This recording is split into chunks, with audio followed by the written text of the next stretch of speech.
Thank you for joining me for another Quick Hits conversation. I'm Dr. Robyn. With me, I have Dr. Cole Galloway, Ed Samuel, and Dr. Wayne Buckhanan. Today, I would like to talk about what is psychological safety and how do we create it? Wayne, can you kick us off? Sure. My immediate reaction is to go all the way down to the foundations of psychological safety being, uh, and this is the fun part. Do you frame it positively or negatively, right? Are we talking about what's unsafe or talking about what is safe? So I'm going to try and stay on the positive side, recognizing that you are valued for your existence is kind of that foundational. We're not, and here's where we go negative. You're not being alienated for things that are out of your control. Yeah, I'll jump in real quick and just say that when Wayne talks about space, as a developmental psychologist, I think of everybody as a baby. So you're all 400-month-olds, and we need those same kinds of things. We literally need spaces that recognize who we are, and we need social environments that appreciate and amplify us. And how you do that in a commodified capitalistic framework, I'm really interested to hear what Ed and others would talk about in terms of coaching and how do you get that? Because that's really hard. I can value Wayne as a person, but when he goes off track in his performance, big, little, and I'm not talking about negative, but just he goes his own way, his own diverse way. How do I recognize that, but without creating constraints on that? I think that's a new question. Yeah, I'm a big fan of people putting a safety net around them. And part of the safety net is actually going to a coach or going to resources when you need some help. You know, many times people come to me almost weekly. I'm in a toxic work environment. This is even before COVID. And I'm just, I don't know what to do. I have a boss that's out of control, slamming their fist on the table, intimidating me through power, through influence. And instead of it bringing out the very best in me, I'm shutting down. And I'm a big fan of making sure that, keep resources around you. And some of the resources could be a career coach, it could be a life coach, it could be somebody that specializes in mental health. It could be somebody like Stanley Green, who I'm a good friend with, who does resilience training. And I'm a big fan of having those resources. And in my 30-year corporate career, I promise you, I had none of those resources. I didn't even think that way.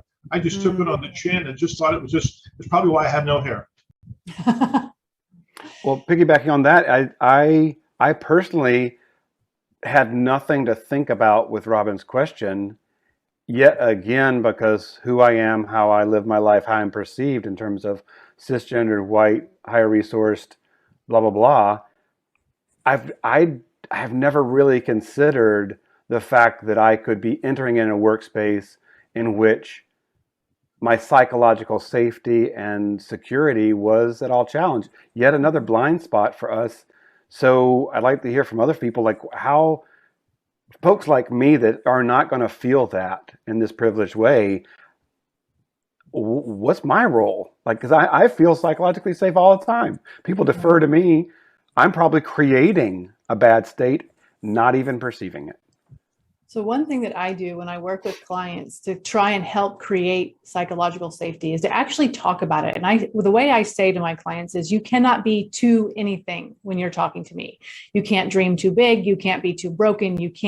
There's no too, because if someone is too something, that means there's a judgment. Someone is judging them in some way. And so I tell my clients, no judgment. You can't be too anything. It's not a thing. And so I would invite you to consider, if you're trying to create psychological safety, where are you judging people? Where are you saying they're too much or they're too big or their voice is too wrong or whatever? Because I know for me, I feel psychologically safe when I feel like I can speak up without having to worry about how I'm going to be perceived. How much am I editing what I'm saying? That's how I determine whether I'm psychologically safe or not.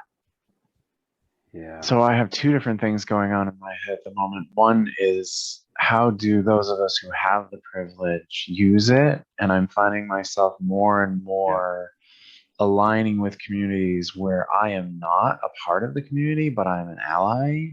And my number one task there is always to listen. And the more I listen before I try and act and just be there, then the better any of the actions I take are at supporting the folks that I'm wanting to align with and ally with. The flip side is thinking about individual, what can we do as an individual to make psychological safety versus what can we do at a cultural systemic within a company, within the community to make people safe. And those are two very different directions. So, I wanted to add that one of the things that I really love to do is help people do what's known as authentic interviewing.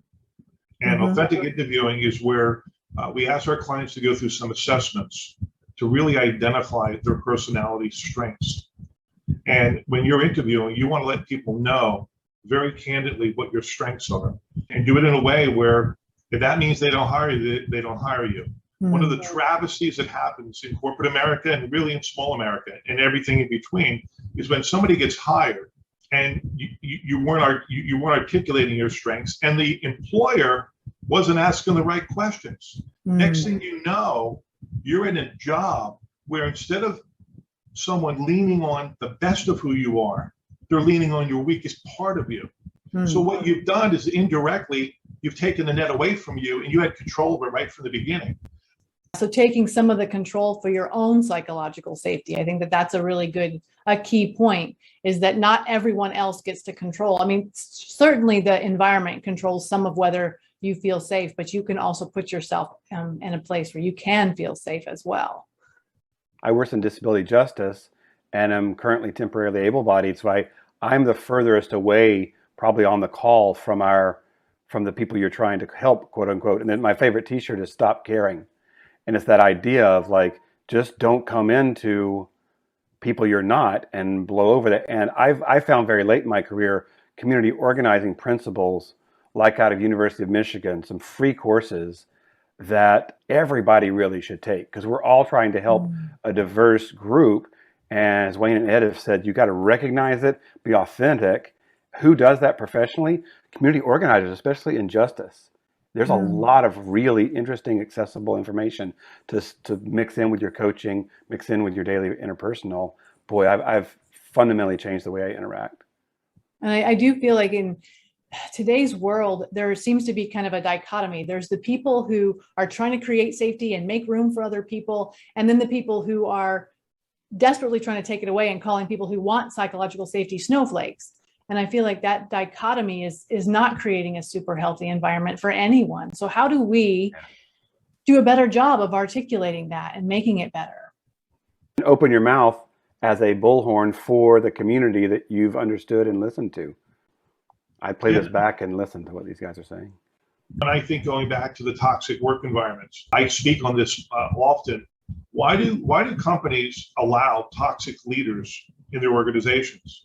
That's because chances are they're making money, and the money becomes more important than creating a safe place for their employees to work, right? And I just scratch my head and I say, and now look at the great resignation that we're going through, the great resignation that's occurring. Some of it's occurring because those places have been toxic all along. COVID is just facilitating the fact, and the remote work is just facilitating the fact people want to leave. And a lot of times they're leaving is because of that toxic boss. And there's horrible bosses, and there's people kind of halfway in between, and there's early signs of bad bosses coming in. So I think corporate America and really has a responsibility to create better leaders and to train them so that we actually worry about people's mental health at work. And it's not just something private that, you go down and see the company nurse. Right. It's way bigger than that. Yeah. Put that in that job ad, right? Put that up front that you need this many years of experience in management, you need this, and this. And we as an employer are looking for someone that can help us push the psychological safety, diversity, equity issues. Man, that's a job ad that I think resonates with so many people. I would love to start seeing companies consider psychological safety and listen to people when they say they're not psychologically safe. So that is our 10 minutes. I'm going to have to cut our conversation off there. Thank you so much for having it with me, and I look forward to doing it again with you all very soon. Thanks, Dr. Robyn. Thanks.